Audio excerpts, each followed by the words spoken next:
Hi everyone, welcome to my YouTube channel let's get on chemistry. आज हम बात करेंगे आइसोमेरिज्म की। इस टॉपिक की 4 वीडियोस हमारे चैनल पे पहले से अपलोड है, you can check from there.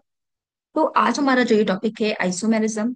Basically isomerism का मतलब ये होता है कि कोई भी कंपाउंड हो, उसका केमिकल फॉर्मूला सेम हो लेकिन उसका स्ट्रक्चर डिफरेंट डिफरेंट हो, तो उस कंपाउंड्स को हम बोलते हैं कि वो आपस में आइसोमर्स है। सपोज करो एक फॉर्मूला है लाइक C4H10।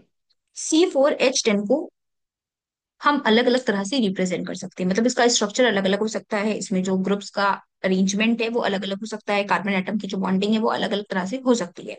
सो इस तरह से हम कह सकते हैं कि they are the isomers of each other. वो आपस में क्या होंगे? आइसोमर्स होंगे। मतलब कि उनका केमिकल फॉर्मूला सेम होगा लेकिन उनका स्ट्रक्चर डिफरेंट डिफरेंट होगा, तो ऐसे कंपाउंड्स को हम कहते हैं आइसोमर्स। आइसोमर्स बेसिकली दो तरह के होते हैं। आइसोमर्स बेसिकली हमारे दो तरह के होते हैं। एक हमारा होता है स्ट्रक्चरल आइसोमर, स्ट्रक्चरल आइसोमर। और दूसरा हमारा होता है stereo isomer. Stereo isomer. Structural isomer में देखो क्या होता है ना कि कंपाउंड का स्ट्रक्चर ही अलग होता है। मतलब कंपाउंड को अगर दूर से आप उसका स्ट्रक्चर देखोगे तो हाँ बोल दोगे कि they are not the same, वो दोनों एक नहीं है। ठीक है। कंपाउंड का स्ट्रक्चर देख करके ही हम समझ जाते हैं कि कंपाउंड का जो कंपाउंड है दे आर डिफरेंट, वो सेम नहीं हो सकते। लेकिन जो स्टीरियो आइसोमर्स होते हैं, स्टीरियो आइसोमर्स में तो बड़ी कंफ्यूजन ही कंफ्यूजन होता है। मतलब कंपाउंड को देख करके आप बता ही नहीं सकते हो कि वो सेम है कि नहीं है। मतलब उसमें डिफरेंस होता है लेकिन वो डिफरेंस बहुत कीन होता है। लाइक वहां पे आपका जो पोजीशन है, पोजीशन तो सेम रहती है मगर उनका स्पैशियल अरेंजमेंट अलग अलग होता है। स्पैशियल अरेंजमेंट अरेंजमेंट समझते हो? Like arrangement in space. तो स्पैशियल अरेंजमेंट जो है इन कंपाउंड्स का डिफरेंट डिफरेंट होता है। तो इन कंपाउंड्स को हम कहते हैं स्टीरियो आइसोमर्स। तो अभी तो फिलहाल हम बात करेंगे पहले स्ट्रक्चरल आइसोमर्स की। अभी तो फिलहाल हम जो बात करने वाले हैं वो हमारे स्ट्रक्चरल आइसोमर्स है। तो स्ट्रक्चरल आइसोमर्स में भी हमारा जो पहला कंपाउंड आता है that is your chain isomers. Chain isomer. देखो चेन आइसोमर का जो आपका जो आइसोमेरिज्म है वो बेसिकली कार्बन एटम की जो चेन होती है ना, कार्बन किस तरह से अरेंज है दूसरे कार्बन के साथ, उस पर डिपेंड करता है। तो यहाँ पे आप जो कंसिडर करोगे तो ये जनरली आपको हाइड्रोकार्बन वाले पार्ट पोर्शन में मिलता है। मतलब उस पोर्शन में ज्यादा मिलता है जहाँ पे एल्काइल एल्केन की चेन्स होती हैं। ठीक है। तो सपोज करो हमारे पास हमारे हमने जो अभी एग्जाम्पल लिया था दैट इज C4H10। C4H10 हम इसी को अगर यहाँ पे पुट कर दें, C4H10 के ही अगर हम अलग अलग स्ट्रक्चर बनाएं तो क्या पॉसिबिलिटी हो सकती है, चलो देखते हैं। 1 2 3 एंड 4। देखो ये तो हमारा हो गया एक C4H10 का स्ट्रक्चर। C4H10 का स्ट्रक्चर। तो इस कंपाउंड को हम कहते हैं एन ब्यूटेन। देखो नॉर्मल चेन ब्यूटेन है, कार्बन कार्बन सारे चेन की फॉर्म में है। तो this is called as n butane. ये हमारा क्या कहलाता है? N butane. क्या क्या इसमें कोई और पॉसिबिलिटी है? एक बार देख लेते हैं, चलो भाई। कोई और पॉसिबिलिटी है भी कि नहीं है भाई? 1 2 3 and this is 4। No no no no, 4 तो करना ही नहीं है क्योंकि हमें इसकी चेन को रखना है थोड़ा सा छोटा। तो भाई हमने सपोज करो एक मिथाइल ग्रुप हमने यहाँ पे लगा दिया। ये हो गया मिथाइल ग्रुप, ये भी एक मिथाइल ग्रुप ही है।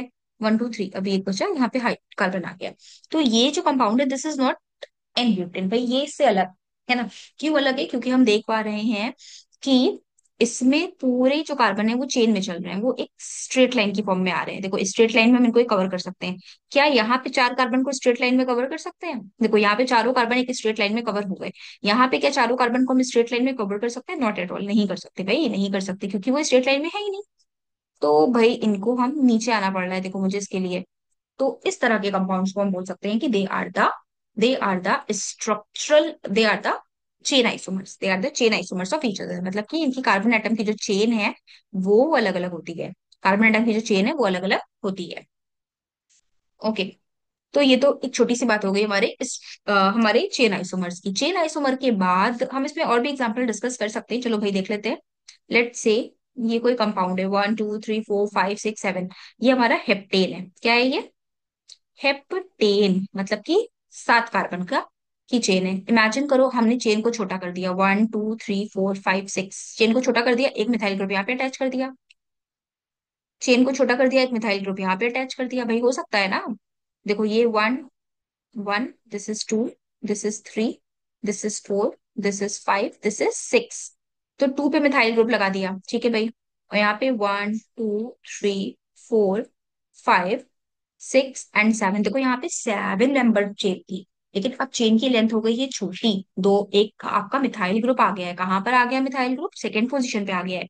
यहाँ पे अगर चेक करो तो 1 2 3 4 5 एंड दिस इज 6। यहाँ पे जो आपका मिथाइल ग्रुप है वो आपका आ गया है थर्ड पोजीशन पे। तो ये दोनों स्ट्रक्चर अलग अलग हैं, तो दोनों आप कह सकते हो कि they are the structural isomers of each other. लेकिन इमेजिन करो अगर हम इसके आगे चेन को बढ़ाना चाहें, मतलब कि सपोज अगर हम 6 मेंबर की चेन रखें और इसको छोड़ दिया, ये 1 था, इसको छोड़ दिया, ये 2 था, इसको छोड़ दिया, ये 3 था, इसको छोड़ दिया, ये 4 था, इसको छोड़, यहाँ पे मिथाइल ग्रुप लगा दे। अगर मान लो हमने मिथाइल ग्रुप यहाँ पे अटैच किया, लेकिन तो क्या ये नया स्ट्रक्चर बना है? लेट अस चेक क्या ये स्ट्रक्चर नया है या सिर्फ हमारे नजर का धोखा है। देखो 1 2 3, नहीं भाई ये नया स्ट्रक्चर बिल्कुल भी नहीं है, ये तो हमारे सेकंड स्ट्रक्चर की ही दूसरी कॉपी है। तो भाई इसमें अगर हम एक मिथाइल का सब्स्टिट्यूशन लेके चलेंगे, सिक्स सिक्स मेंबर चेन पे अगर हम एक मिथाइल का सब्स्टिट्यूशन लेके चलेंगे तो बस यही दो स्ट्रक्चर पॉसिबल है, इधर ऑन कार्बन एटम नंबर 2 और ऑन कार्बन एटम नंबर 3। क्योंकि अगर हमने इसको इस आगे बढ़ाया तो वो हमें 3 और 2 ही मिलेगा। ठीक है, लेकिन इसमें और पॉसिबिलिटीज हैं अभी। और पॉसिबिलिटीज क्या है, हमने चेन को थोड़ा और छोटा कर दिया, 1 2 3 4 5, थोड़ा और छोटा कर दिया। एक मिथाइल ग्रुप यहाँ पे अटैच किया, एक मिथाइल ग्रुप यहाँ पे अटैच किया। अब देखो ये कौन सा कंपाउंड हो गया, ये कंपाउंड हमारा कौन सा हो गया भाई, 1 2 3 4 एंड दिस इज 5। 2 और 3 पे देखो कार्बन आइटम नंबर 2 पे एक ग्रुप अटैच है और एक ग्रुप अटैच है आपका कार्बन आइटम नंबर 3 पे।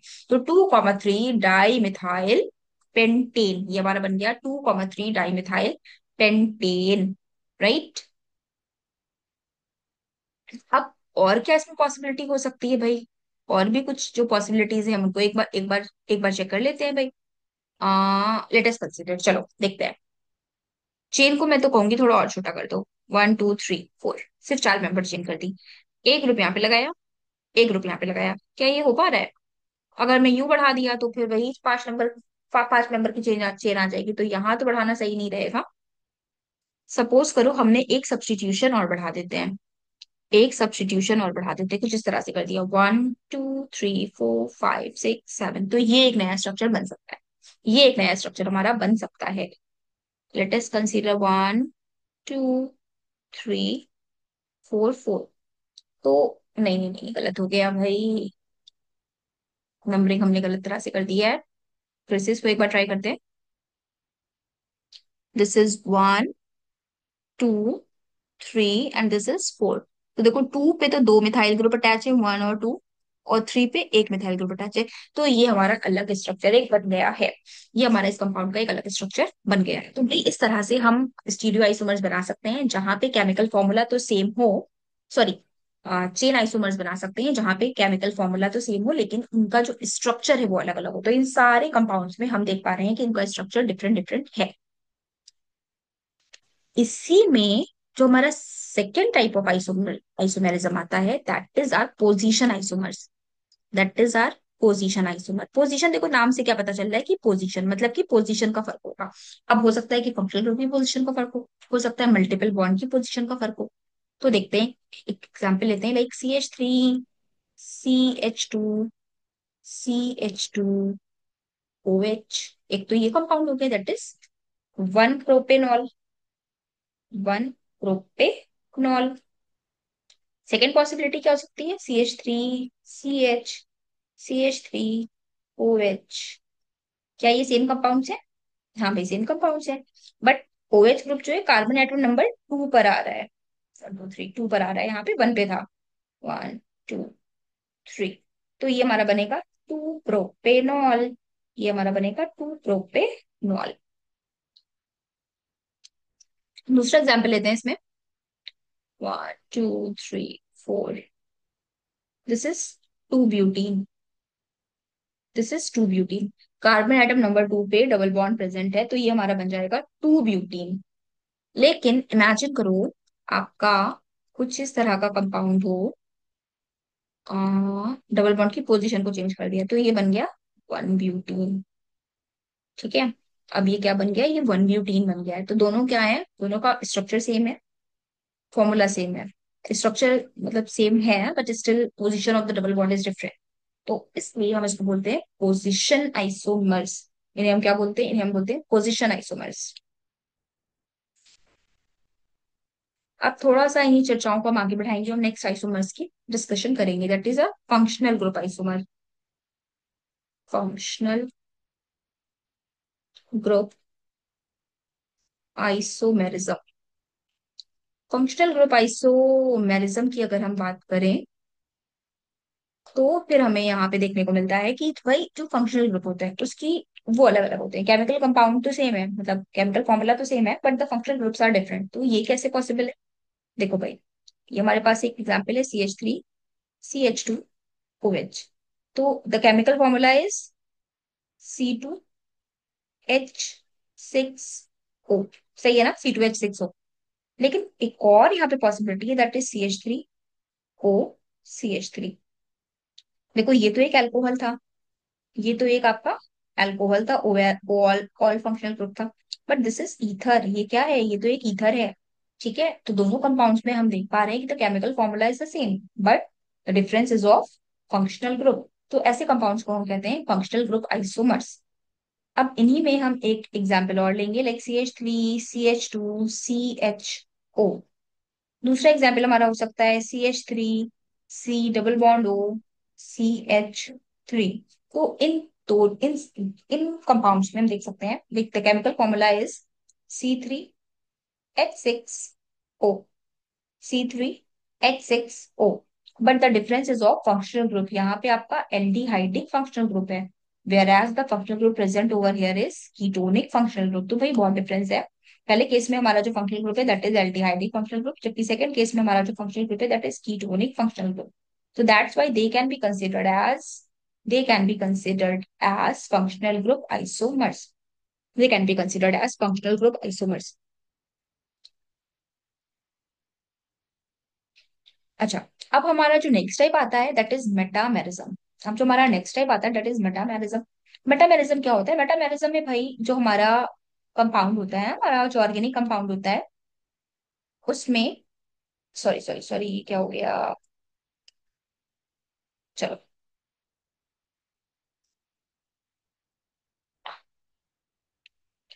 हमारा जो ऑर्गेनिक कंपाउंड होगा उसमें जो डिफरेंस आता है that the difference is of alkyl chain. मतलब कि जो फंक्शनल ग्रुप है उसके दोनों साइड एल्काइल चेन का डिफरेंस होता है। सपोज हमारे पास एक कंपाउंड है लाइक OCH3CH2CH2CH3। तो हम देख पा रहे हैं ये है हमारा मिथाइल प्रोपाइल ईथर। लेकिन इमेजिन करो हमारे पास एक कंपाउंड कुछ ऐसा भी है, CH3CH2O CH2CH3। तो इन दोनों ही केसेस में हम क्या देख पा रहे हैं कि आपका जो ऑर्गेनिक कंपाउंड है, इस ऑर्गेनिक कंपाउंड में फंक्शनल ग्रुप दोनों में ही ईथर है, लेकिन ईथर की जो एल्काइल चेन है वो डिफरेंट डिफरेंट है। मतलब दोनों साइड डबल बॉन्ड की दोनों साइड हमारी जो एल्काइल चेन है वो डिफरेंट है, लेकिन जो फंक्शनल ग्रुप है वो सेम है। राइट। तो देखो यहाँ पे आपके 3 कार्बन है, यहाँ पर एक है, और इसमें दोनों दोनों साइड दो दो कार्बन है। तो देखो कंपाउंड केमिकल फॉर्मूला तो सेम ही आना है, केमिकल फॉर्मूला सेम है, लेकिन फंक्शनल ग्रुप के दोनों साइड आपकी एल्काइल चेन अलग अलग तरह से अरेंज है। इमेजिन, नेक्स्ट एग्जांपल इसका देख लेते हैं। लाइक हमारे पास एक कार्बोनिल, एक तरफ कार्बोनिल की मिथाइल लगा दो, एक तरफ लगा दो प्रोपाइल, यही इसी तरह का स्ट्रक्चर डेवलप हो जाएगा। सपोज आपका दूसरा कार्बोनिल है CH2CH3, अगेन CH2CH3। तो ये कंपाउंड जो है आपका, ये भी मेटामेरिज्म शो कर सकता है। तो इस तरह से आपके ये दोनों कंपाउंड एग्जाम्पल हो जाते हैं मेटामेरिज्म के, जहां पे फंक्शनल ग्रुप तो सेम है लेकिन जो आपका कंपाउंड है वो डबल बॉन्ड की दोनों साइड आपको अलग अलग तरह का मीन्स जो अल्काइल चेन है देखने को मिल जाता है। ओके। तो ये तो बात हो गई हमारा मेटामेरिज्म की, और मेटामेरिज्म के साथ हमारा जो फंक्शनल ग्रुप, हमारा जो स्ट्रक्चरल आइसोमेरिज्म है, ये हो जाता है फिनिश। ओके। अब लेकिन एक और स्ट्रक्चर है that is called as tautomerism. That is called as tautomerism.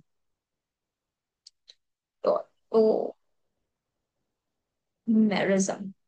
देखो टॉटोमेरिज्म क्या होता है? टॉटोमेरिज्म में पहली बात तो ये कि इसमें ना दो स्ट्रक्चर होते हैं, और वो दो स्ट्रक्चर आपस में क्या करते हैं, एक दूसरे में कन्वर्ट होते रहते हैं, मतलब कि इंटर कन्वर्टेबल होते हैं, मतलब रियल में भी एग्जिस्ट करते हैं। और अब देखो ये फंक्शनल ग्रुप जो आइसोमर्स अभी तक हमने पढ़े हैं ना, तो इनमें सबके अलग अलग प्रॉपर्टीज होती है, मतलब सबका मेल्टिंग पॉइंट अलग होगा, इनकी सॉलिबिलिटी भी अलग अलग हो सकती है। ठीक है, मेल्टिंग पॉइंट अलग होगा, बॉइलिंग पॉइंट अगर लिक्विड है तो बॉइलिंग पॉइंट अलग होगा। राइट, मतलब इनकी फिजिकल प्रॉपर्टीज में डिफरेंस होता है। आपस में इतना आसान नहीं है कि इनको एल्डिहाइड से कीटोन बना दो, इतना नहीं आसान होता भाई, बहुत आसानी नहीं होता, इवन जल्दी नहीं बनता। ठीक है, या सपोज आपके पास ये आपका मेथनॉल है, इससे आप ईथर बना लो, एथेनॉल से ईथर बना लो, या आप टू ब्यूटीन से वन ब्यूटीन कर लो, तो भाई ये आपस में इंटर कन्वर्टेबल नहीं होते, मतलब कि ऐसे ही बैठे बैठे नहीं कन्वर्ट हो जाएंगे। लेकिन जो टॉटोमर्स होते हैं वो इंटर कन्वर्टेबल होते हैं। इंटर कन्वर्टेबल होते हैं यानी कि वो एक से दूसरे में, दूसरे से पहले में कन्वर्ट होते रहते हैं। तो इसमें जो सबसे ज्यादा पॉपुलर आपका जो टॉटोमेरिज्म होता है, that is called as keto enol tautomerism. Keto enol tautomerism. अब ये कीटो इनॉल टॉटोमेरिज्म क्या होता है भाई? देखो, कीटो इनॉल टॉटोमेरिज्म हमारा होता है जहां पे सपोज हम एक एग्जांपल लेते हैं जो कि कीटोनिक फंक्शनल ग्रुप का होगा, like CH3, C double bond O, CH3। देखो यहाँ पे क्या होता है, हमेशा हाइड्रोजन का माइग्रेशन होता है, मतलब हाइड्रोजन एक जगह से उठ के दूसरी जगह चला जाएगा। हाइड्रोजन एक जगह से उठ के दूसरी जगह चला जाएगा। इसको मैं थोड़ा सा ओपन करके स्ट्रक्चर लिख रही हूँ इसका। इसका स्ट्रक्चर मैं थोड़ा सा ओपन करके लिख रही हूँ इस तरह से। अब आप यहाँ पे देख पाओगे कि होता क्या है यहाँ पे एक्चुअली। ये जो आपका डबल बॉन्ड है, डबल बॉन्ड आपका यहाँ ट्रांसफर होगा, मतलब कि कार्बन कार्बन के बीच में डबल बॉन्ड आएगा, और ये जो H है ये आपका O के साथ चला जाएगा, है ना? कुछ इस तरह का अरेंजमेंट होगा, like CH3, COH, and then CH2, और यहाँ पे आ गया है डबल बॉन्ड। तो इस तरह का जो इंटर कन्वर्जन है इसको हम बोलते हैं कीटो इनॉल टॉटोमेरिज्म। इसको हम क्या बोलते हैं? इसको हम कहते हैं कीटो इनॉल टॉटोमेरिज्म। तो ये हमारा एग्जाम्पल हो गया किसका? कीटो इनॉल टॉटोमेरिज्म का।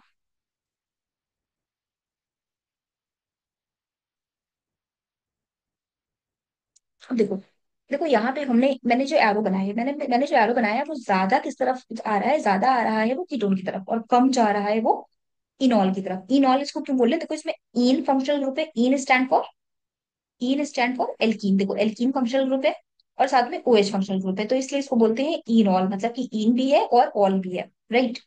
हाँ, तो अब हम एक इसमें और बात कर रहे थे कि भाई ये जो एरो है वो मैंने एरो इस तरह से क्यों बनाया है, what is the reason behind. तो रीजन ये है कि भाई जो आपकी स्टेबिलिटी है वो कीटोनिक जो आपकी फॉर्म है उसकी ज्यादा है, लेकिन जो इनोलिक फॉर्म है उसकी स्टेबिलिटी कम है। मतलब कि अगर हमारा ये इन दोनों का हम लेंगे, कोई भी हमारा सिस्टम है जिसमें ये दोनों प्रेजेंट है, तो वहां पे जो परसेंटेज है ऑफ कीटोनिक आइसोमर वो ज्यादा होगी और इनोलिक फॉर्म की परसेंटेज वहां पे कम होगी, इसलिए मैंने इस तरह का एरो यहाँ पे बनाया है। लेकिन ऐसा हमेशा नहीं होता कि इनॉल हमेशा ही कम बनेगा, ऐसा हमेशा नहीं होता। ठीक है, अब कहाँ कब नहीं होता भाई? अगर हम कुछ एसिटो एसिटिक एस्टर्स लें या कुछ और कंपाउंड्स लें तो उसमें ये नहीं होता, ये इट्स नॉट अ केस जो कि हमेशा ही हो। सपोज हमारे पास एक कंपाउंड है जिसको कि हम इस तरह से लिखते हैं, like CH3, C double bond O, CH2, C double bond O, CH3। तो ये हमारा कुछ एसिटो एसिटिक एस्टर, COCH3 कर देते हैं चलो, OCH3। ठीक है, तो ये हमारा कोई कंपाउंड है।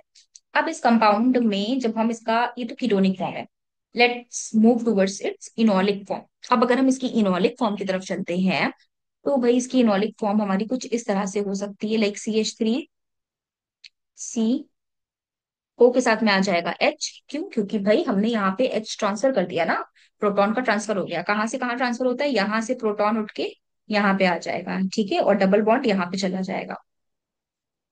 तो डबल बॉन्ड आ गया इन कंपाउंड के बीच में। ये आपका कार्बन है। अब कार्बन के पास एक ही हाइड्रोजन बचा, ये अगेन दूसरा कार्बन है, और इस कार्बन के साथ आपका C double bond O present है ऑलरेडी, और यहाँ पे OCH3 ग्रुप अटैच्ड है। तो जब ये वाला जो हाइड्रोजन है और ये वाला जो ऑक्सीजन है, तो देखो, कोई भी ऐसा हाइड्रोजन जो कि किसी इलेक्ट्रोनेगेटिव एलिमेंट के साथ अटैच्ड हो, कोई भी ऐसा हाइड्रोजन जो कि किसी इलेक्ट्रोनेगेटिव एलिमेंट के साथ अटैच हो, लेट से नाइट्रोजन, ऑक्सीजन और फ्लोरीन, इनके साथ अटैच जो हाइड्रोजन होते हैं they can participate in hydrogen bonding. इस तरह के हाइड्रोजन हाइड्रोजन बॉन्डिंग में पार्टिसिपेट कर सकते हैं। मतलब ये जो हाइड्रोजन है it is open for hydrogen bonding. Hydrogen bonding भी किसके साथ करेगा? इन्हीं इलेक्ट्रोनेगेटिव एलिमेंट्स के साथ, लाइक इधर और फ्लोरीन और क्लोरीन, सॉरी, इधर फ्लोरीन और नाइट्रोजन और ऑक्सीजन, इन्हीं तीन एलिमेंट्स के साथ ये हाइड्रोजन बॉन्डिंग कर सकता है। कंडीशन क्या है? हाइड्रोजन अटैच हो नाइट्रोजन, ऑक्सीजन या फ्लोरीन के साथ, दूसरी कंडीशन क्या है, ये अटैच्ड हाइड्रोजन नाइट्रोजन फ्लोरीन और ऑक्सीजन के साथ ही हाइड्रोजन बॉन्डिंग करेगा। तो अगर आपने पहले से हाइड्रोजन बॉन्डिंग पढ़ा है then well well and good, अगर नहीं पढ़ा है तो I guess this much is clear for you. तो भाई इस तरह से इनके बीच में एक नॉन बॉन्डिंग सा, मतलब एक non bonding in the sense कि वीक सा, मतलब वीक होता है, कोवलेंट बॉन्ड के जितना स्ट्रांग नहीं होता, लेकिन बहुत वीक भी नहीं होता। भाई जो आपके नॉन कोवलेंट बॉन्ड्स हैं, जो इंटरेक्शंस हैं, उनमें बहुत स्ट्रांग इंटरेक्शन है ये। तो ये इसके साथ कर लेता है हाइड्रोजन बॉन्डिंग।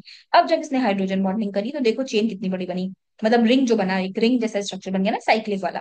तो ये कितना बना, कितने कितने मेंबर की बनी, 1 2 3 4 5 6। अब इसने बना लिया है चुटकी से एक 6 मेंबर्ड की रिंग। तो आपको पता होना चाहिए कि 6 मेंबर की रिंग जो है वो बहुत बहुत स्टेबल होती है। तो इसलिए इस कंपाउंड में इनॉलिक फॉर्म का जो परसेंटेज होगा वो ज्यादा होगा और कीटोनिक फॉर्म का परसेंटेज कंपैरेटिवली कम होगा। क्यों? क्योंकि इनॉलिक को एक्स्ट्रा स्टेबिलिटी मिल रही है। कहाँ से मिल रही है? From the formation of this 6 member ring. तो ये कुछ बातें थी टॉटोमेरिज्म के बारे में, जिसमें कि हमने स्पेशली डिस्कस किया है कीटो इनोलिक टॉटोमेरिज्म। और भी तरह के टॉटोमेरिज्म होते हैं बट हमारे लिए अभी इतना सफिशियंट है। अब जो नेक्स्ट हमारा टॉपिक आता है that is our geometrical isomers. Geometrical isomer जो कि पार्ट है हमारा स्टीरियो आइसोमर का, जो कि पार्ट है हमारा स्टीरियो आइसोमर का, और ये कहलाता है ज्योमेट्रिकल आइसोमेरिज्म। देखो ज्योमेट्रिकल आइसोमेरिज्म हम बेसिकली दो तरह से पढ़ेंगे, एक होता है सिस और दूसरा होता है ट्रांस। एक होता है सिस और दूसरा होता है ट्रांस। तो सिस ट्रांस आइसोमेरिज्म बेसिकली हमें पढ़ना है यहाँ पर। देखो सिस ट्रांस आइसोमेरिज्म शो करने के लिए जो एक कंडीशन होती है, मतलब हर compound cis trans isomerism show नहीं कर सकता। तो हम अभी डबल बॉन्ड के रेफरेंस पे फिलहाल पढ़ेंगे।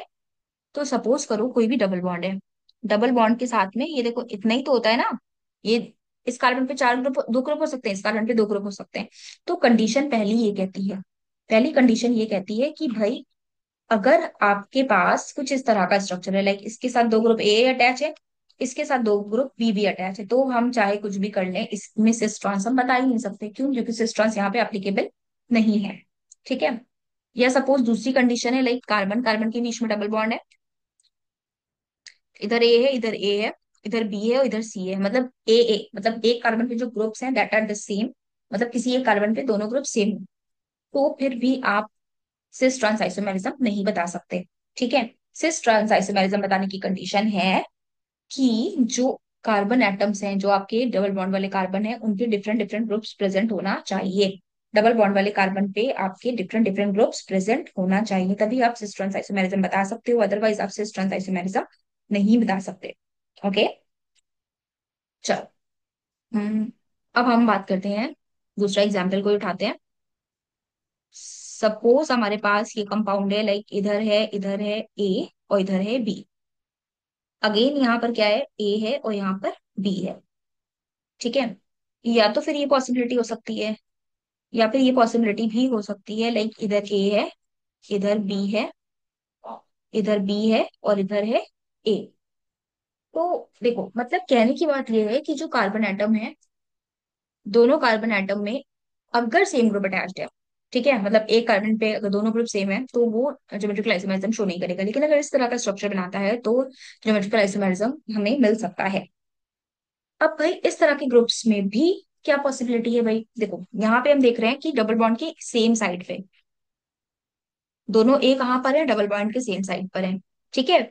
यहाँ पे क्या देख रहे हैं, दोनों ए कहाँ पर है, डबल बॉन्ड के अपोजिट साइड्स पर है। ठीक है। तो यहाँ पे देखो कुछ इस तरह का स्ट्रक्चर डेवलप हो रहा है और यहाँ पे कुछ इस तरह का स्ट्रक्चर डेवलप हो रहा है।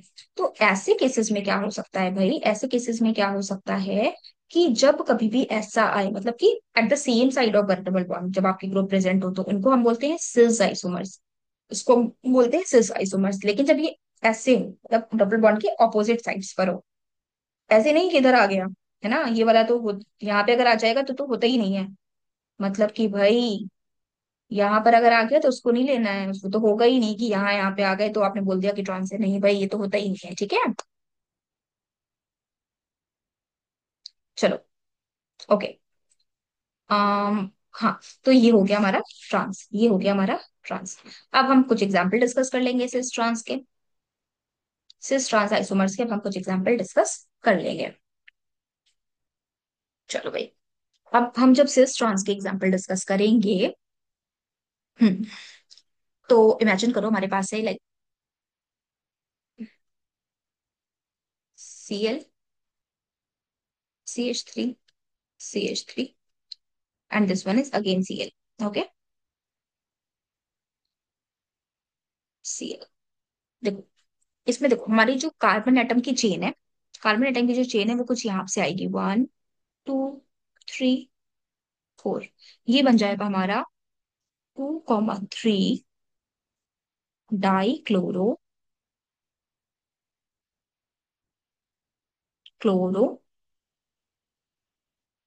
ब्यूट two ene, 2,3 dichloro but two ene. ये हमारा आइसोमर कौन सा है? ये हमारा है ट्रांस आइसोमर। ये हमारा ट्रांस आइसोमर है। लेकिन अगर यही हमारा दोनों Cl सेम साइड हो और दोनों CH3 भी सेम साइड हो, तो ये बन जाता है हमारा सिस आइसोमर, सिस टू क्लोरो ब्यूटीन। सिंपली हम ब्यूटीन में भी यही देख सकते हैं। लाइक यहाँ पर डबल बॉन्ड है, CH3 ग्रुप, CH3 ग्रुप, देखो दोनों CH3 डबल बॉन्ड के सेम साइड है, दोनों जो हाइड्रोजन है डबल बॉन्ड के सेम साइड है। तो ये हमारा हो गया, ये हो गया हमारा सिस आइसोमर। देखो मैंने ऐसे बना दिया, कंफ्यूज मत होना, बात वही है। डबल बॉन्ड के तो सेम साइड ही आ रहे हैं ना, जो सेम ग्रुप है वो डबल बॉन्ड के सेम साइड ही आ रहे हैं। तो चाहे वो सीधा बनाऊं, चाहे मैं इसको वर्टिकल बनाऊं, चाहे हॉरिजॉन्टल बनाऊं, बात ही की रहेगी। ठीक है। अब देखो, अगर आपकी CH3 कुछ इस तरह से अटैच्ड है, ये रहा H और ये भी रहा H, तो इस केस में ये आपका इस तरह का अरेंजमेंट आ रहा है, देखो ऐसे आ रहा है। तब ये बन जाता है ट्रांस। अब ये क्या बन गया? ये बन गया trans. Move to a few more example. ये आपका डबल बॉन्ड है, ये आपका COH है, ये भी आपका COH है, और ये आपका H है, ये भी आपका H है। अब इसको हम लोग बोलते हैं फ्यूमैरिक एसिड। इसको हम लोग कहते हैं फ्यूमैरिक एसिड, COH, COH। यहाँ पर भी H है, यहाँ पर भी H है, ये कहलाता है मैलिक एसिड। देखो जब कंपाउंड हमारा ज्योमेट्रिकल आइसोमर्स होते हैं, उनका जो मेल्टिंग और बॉइलिंग पॉइंट्स होता है वो डिफरेंट डिफरेंट होता है। मतलब कि इनको हम फिजिकल मेथड्स के थ्रू सेपरेट कर सकते हैं, इनकी जो फिजिकल प्रॉपर्टीज है वो डिफरेंट डिफरेंट होती है। इनका इनका डाइपोल मोमेंट अलग अलग हो सकता है, बिल्कुल होता ही है, राइट। तो जो हमारी फिजिकल प्रॉपर्टीज हैं और दीज कंपाउंड वो डिफरेंट डिफरेंट होती हैं। तो ये हमारी बात होगी ज्योमेट्रिकल आइसोमर्स की। अब जो हमारा नेक्स्ट पार्ट बचता है स्टीरियो आइसोमर्स का, that is called as optical isomers. Optical isomers हम तब पढ़ेंगे जब हम लोग हेलो एल्केन्स डिस्कस करेंगे। All right. सो ये बात थी हमारी कुछ आइसोमर्स के बारे में। ओके, तो ये हमारी आज का टॉपिक हो गया। ओके, नेक्स्ट क्लास में हम डिस्कस करेंगे reaction mechanism. Thank you so much for watching.